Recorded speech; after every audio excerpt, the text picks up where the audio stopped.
friends. Welcome back to Planting Thoughts, the podcast where deep roots grow thoughtful minds. I'm Mike. And I'm Manon. This is episode 15, and we're diving into a powerful and often avoided topic, living with terminal illness, grief, and what hope looks like when a cure isn't on the table. Last week, we turned back the clock a little bit to colonial New England and explored one of the most infamous episodes in American history, the Salem witch trials. Yeah, so we dove into the psychology of mass hysteria, groupthink, and how fear spreads like wildfire when people feel threatened, even by invisible enemies. Yeah, we also broke down, the social, political, religious factors that fueled these accusations, right? The executions. And we looked at how similar patterns still show up in today's world. We looked at groupthink and things like that. So if you're interested in how fear and belief can warp reality, check out episode 14. It's a haunting reminder of what happens when reason gets drowned out by panic. Yeah, absolutely. And while this episode might be a little bit, I'm not going to say spooky, right? There's some spookiness to it. There's some fear there, definitely. Absolutely. So today's topic is one that hits deep. We're talking about cancer, but not just statistics and treatment. We're exploring the psychology of a terminal illness, the mental health of caregivers, and the complicated grief that follows loss. Yeah, we're shining a golden light on the efforts to end childhood cancer, right? I mean, there's hope in the science and the stories. And quite frankly, we live in a world right now where cancer research is, being mitigated. Yeah, halted. Right? So let's start with the psychological heart of the matter. Grief. You've probably heard of Kübler-Ross model, right, which outlines the 5 stages, DABDA, right? Denial, anger, bargaining, depression, and acceptance.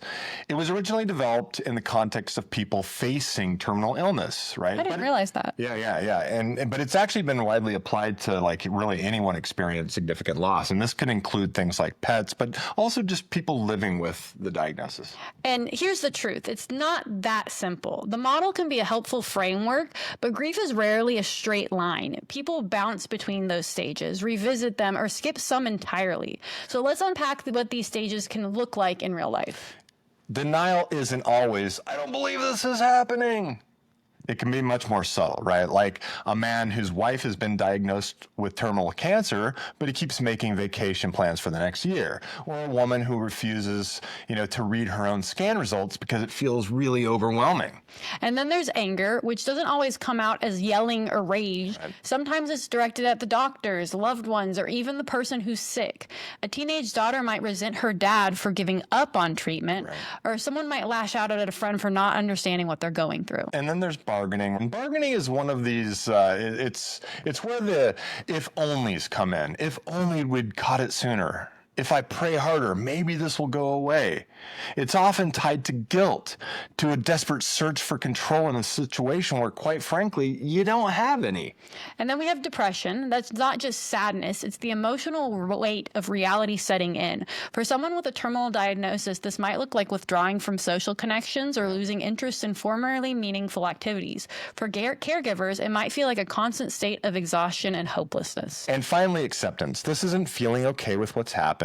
It's more like coming to terms with it. A father might begin planning legacy projects with his kids, stuff like that. A friend might finally allow themselves to talk about memories instead of just the illness. It's quiet, it's active, and it looks different for everyone. So when we talk about grief, we have to honor its complexity. The Kübler-Ross model can help us put words to what we're feeling, but we have to let people move through it in their own way, and often in their own order. However, newer models for grief show it isn't linear. The dual process model by Strobe and Shute says people oscillate between loss-oriented and restoration-oriented coping. It's more fluid and more real. For those walking beside someone with a terminal diagnosis, anticipatory grief is an incredibly common diagnosis. Rando's 2000 study found that this grief can lead to long-term resilience, but also higher stress levels during the caregiving. So let's hit some numbers. According to a study by Siegel, approximately 68% of caregivers, for terminal patients specifically, experience symptoms of clinical anxiety, and over 50% show depressive symptoms even before the patient passes away. And it doesn't end there, right? After the loss, many experience complicated grief, is what they call it. It's this prolonged, intense form of grief that can kind of mimic PTSD. And Shear in 2015 notes that about 7 to 10% of bereaved individuals will actually develop this. And that seems pretty high. That seems like a significant amount. It really So does. the Fraley and Bonanno attachment study shows that people with anxious or avoidant attachment styles are more likely to experience these long-term grief complications. So support networks during these kinds of times make a huge difference. Yeah, I mean, having people in your life, right? I know that religion for a lot of people is very important. And sometimes grief is really, ignored entirely, right? Like disenfranchised grief, as Doak in 1989 called it. And that's grief not recognized by society, right? Like when a death is kind of expected. And so people kind of just assume that you're fine because you knew it was coming. But Yeah, having that preparation, you would think, but it's not like that. no. And let's talk about life. Even when the end is in sight, many people with a terminal illness deal with existential distress, which is linked to lower quality of life and higher depression rates. So Macy in 2004 found that 15 to 26% of terminal cancer patients develop major depressive disorder, and many of those people go untreated. Yeah, that's a lot of people. But the good news is there are solutions. Meaning-centered psychotherapy help patients reconnect with their purpose. Dignity therapy helps people process legacy, identity, closure. And hope, not necessarily hope for a cure, but hope for peace, reconciliation, or spiritual closure has been found to enhance end-of-life quality, even in palliative care. Yeah, and now we would like to go ahead and welcome a very special guest to the show, my stepmother, Ruth Anne. How are you doing today, Ruth? I'm doing great. So we have just a couple questions for you. I was going to say ahead. thank you for inviting me. No problem. So how did your life change emotionally, spiritually, and practically after receiving your diagnosis? Well, for me, I was in shock. I didn't go to the doctor for cancer. I went for back pain. And while there, they found 3 tumors in my liver. I was told that it had metastasized from somewhere else in my body, so they didn't know where it was from. I was given the diagnosis of stage 4 terminal cancer at that time. Talk about shock. So you talk a little bit about how, you went in and it was for something completely unrelated. So that feeling of shock, and after sort of getting that shock diagnosis, that ride home, what was that like? I mean, practically, what was going through your mind? Emotionally, how did you feel? Terminal is scary. Practically, I stopped making long-term plans. I started downsizing my closets. Yes, I said closets. I like clothes. I was sad. I understand that completely. I was sad. I wanted to cry, but I couldn't. And I still haven't. I don't know what the reason for that is. Spiritually, I asked for healing, just like anyone else would. What does, when you hear the word grief, right, what does grief look like for you, right? Not just in terms of obvious loss and things like that, but, what you're still kind of trying to hold on to. What are the things in your life that even through your grief, you want to hold on to? It's hard to let go of. Grief. Everybody in life experiences it. Grief isn't only mine. It's the grief my family and friends will go through. There is still grief longing to be healed or saved by some miracle medical treatment yet to come. But as you know, as my doctor told me yesterday, research has come to a halt. So that's not very gratifying. That can cause grief. Right. Yeah, hey, cancer, we're just going to put it on hold for a while. I know. I can't understand. So when you think about what kinds of things you're still holding on to, what would you say? To me, I trust what Jesus said. If you believe in me, you will not die. I just believe. In a moment, in the twinkling of an eye, I shall be raised at his second coming. That's in John in the Bible, 11:26, and 1 Corinthians 5:52. So, being that I've been raised in the church, I just believe these things. I mean, I've lived to believe these things. I still believe these things, and I'll die believing these things. So do you feel like faith has been sort of like your grounding place to go to? Obviously, you know, you have your husband, but beyond sort of home help with my dad, has faith been sort of like that thing that always gives you hope and like keeps you strong? Your dad is my rock. There's not one day I go that I would ever have to say, do you love me? He loves me before any questions. I would never question that, ever, ever. And we've been married 42 years. You know, That's a long time to put up with my dad. we have a definite love story. You know that. Yeah, absolutely. Are there Okay. particular moments or memories you return to when you're feeling overwhelmed? Well, as I lay in bed, I think of people that I've known through my life. It runs through my mind. I remember different situations we went through, the good, the bad.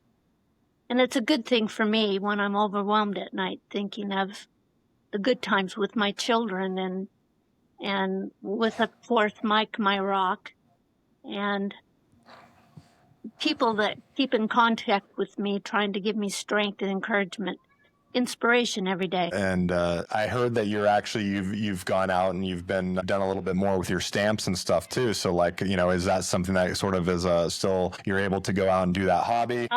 Yes, I helped start a watercoloring group, and we have 2,400 people from all over the world. So these people love me enough that they send me prayers. They send me encouragement, inspiration every day, mail in my box. I mean, it's just been wonderful on it. And here's the fact. I don't want to scare people with what I have. I don't want to down people, what they might have. I want to be happy. I want to lift people up and see joy and hope. And, you know, it still goes on in your life. You just have a different avenue of going through it. But you can raise that level for so many people, and that gets passed on to other people. And so through my stamp group, through my friends, through my church, I don't know how many people are being uplifted because those people take it to their friends. And I love that of this is encouraging people and lifting the spirit. That just makes me happy. That's my day. So how have relationships evolved since the diagnosis? Have some become stronger or have some become a little bit more distant? Okay, people become distant because they don't understand how to handle this themselves. They don't know if they should call or if they should stop by or even bother me because I might be in some routine and they don't want to interrupt that situation. It's not their fault that distance happens. They just want what's best for me, and that's how they handle it. Others become stronger because I am strong. I'm not afraid to talk about the ups and downs of this diagnosis, which happened 1 year ago. They have helped me become stronger. They let me know they are praying for me regularly. What we share, they pass along to others, as I said in the last one. That makes me happy to share positive information forward. It's rewarding. We're like a ripple effect. It doesn't stop. Like it sounds a lot like, you know, through people or like these different groups, my dad included, right? Obviously, that is really sort of like giving you a lot of inspiration and like hope to keep on, you know, living as normal of a life as you can with this diagnosis. The most positive thing in my life is your dad. Every morning he says, we're going to get through this. We're going to do this.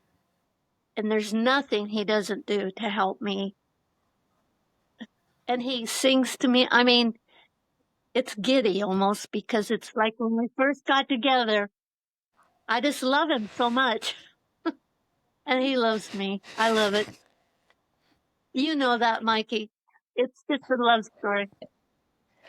Yeah, it's just really special that there's someone that you have that is like so willing to like take care of you and make sure that like you know that he's there for you in such a really overwhelming hard time. Yes, yes. And my kids, they call me all the time and people call me all the time. And so it gives me, it just encourages me. It makes me happy. It just helps. But I feel sorry Yeah. for the I mean, people that don't have I feel sorry for the people that don't have that support because to yeah. tell you the truth, it would be very hard.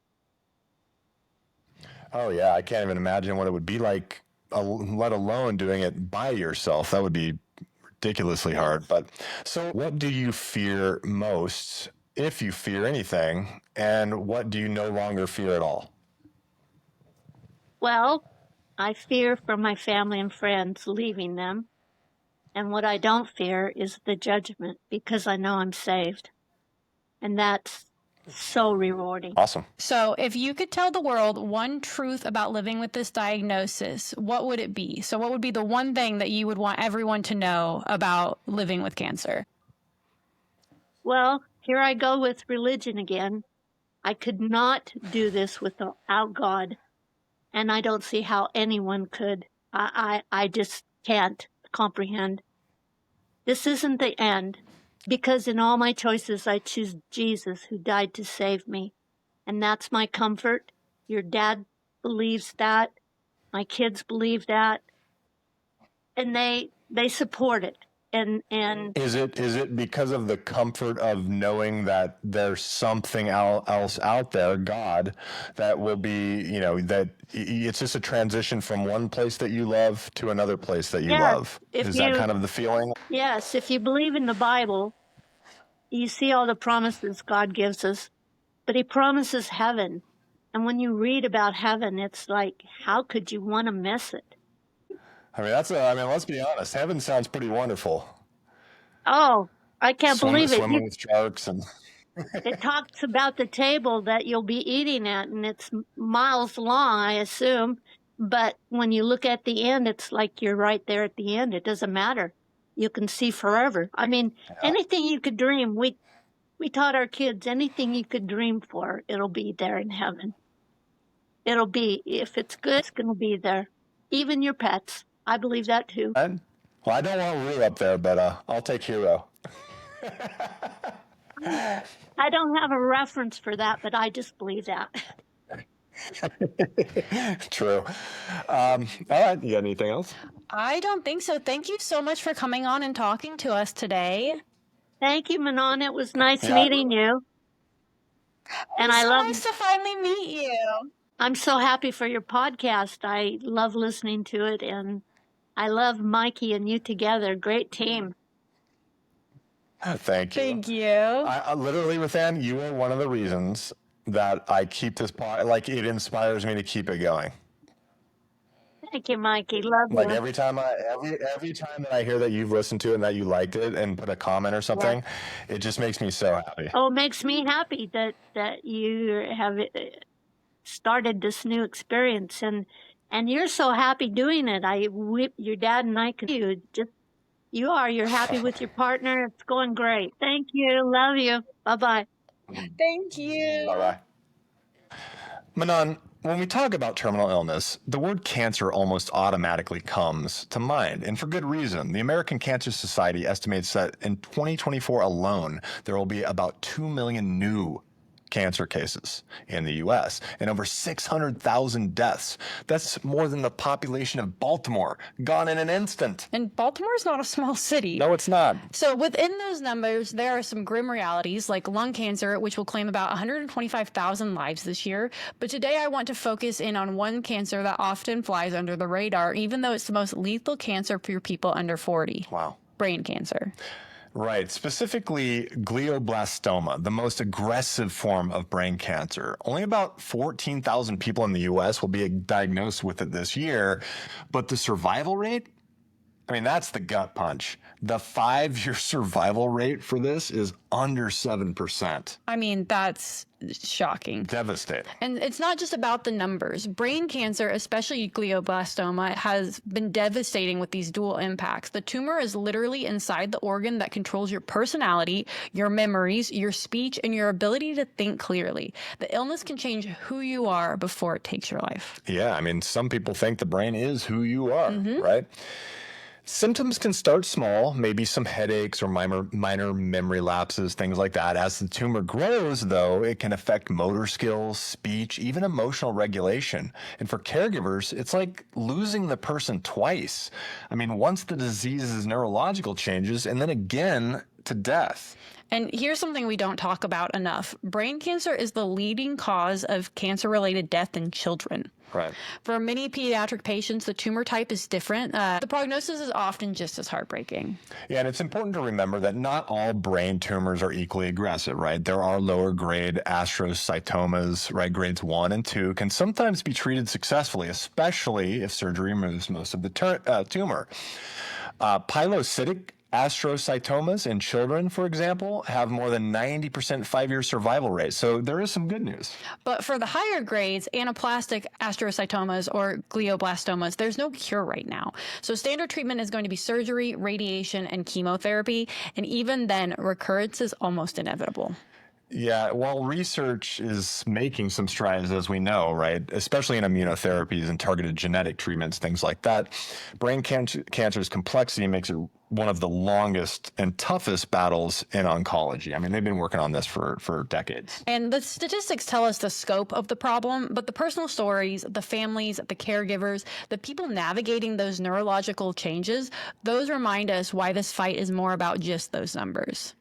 Yeah, and that's where psychology lens comes in, right? Understanding grief, anticipatory loss, and the mental health toll on everyone involved is just as important as those medical treatments. Because ending cancer isn't just about curing the disease. It's about protecting the mind, the relationships, and the dignity of the person along the way. Yeah, and with that in mind, I mean, let's talk childhood cancer for a second. It makes up just 1% of the cases, but it's the number one disease-related killer of kids under 14.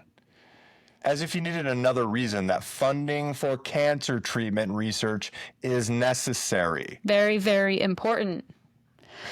Federal efforts like the STAR Act and the Childhood Cancer Data Initiative, the CCDI, are boosting access to clinical trials and pushing for data-driven solutions. Yeah, globally, the WHO initiative wants to reach 60% survival worldwide by 2030, and that would be awesome, right? Up from about 30% today. In low resource settings. So obviously if you have tons of resources, it's going to be a higher survival rate. So there's also research breakthroughs like a CAR T therapy, remission rates up to 90% for resistant leukemia, which is amazing. Genomic targeting. So we're looking at those genes. We're using BRAF, ALK mutations for those precise treatments. We have the pediatric match trial, which matches kids to those therapies based on their genetic makeup, not the actual tumor type itself. Still, we've got some hurdles, right? Only 4% of NCI's budget for pediatric cancer. And the survivorship, over 80% of child cancer survivors deal with these long-term complications. So it's not over, at the end of their treatment. That's why foundations like Alex's Lemonade Stand, St. Baldrick's, and Cure Search are critical. September's gold ribbon isn't just a symbol, it's a rally cry. Yeah, so where does this leave us? Cancer affects way more than cells. It touches memory. It touches meaning. It touches families. It touches futures. And grief, especially for caregivers and survivors, is layered and lasting. But there's also space for post-traumatic growth, new appreciation, deeper love, and unexpected strength in these difficult times. Yeah, and I remember, Ruth Anne talking about her love for my father and her church congregation. That was so sweet. It really was. It's so nice to know that she has people in her life that will help her like that. And honestly, let's push for more awareness, more funding, and more mental health support, not just to save lives, but to heal the people who are still living. If this episode touched you, please like, follow, and share Planting Thoughts on Spotify, Apple Podcasts, and YouTube. Your support helps share stories like these. And leave nice comments for Ruth Anne, please. Please. Leave us a review Tell someone you love that you love them, and support research. Every ribbon, every story, every share matters. Until next time, keep planting thoughts and let compassion take root.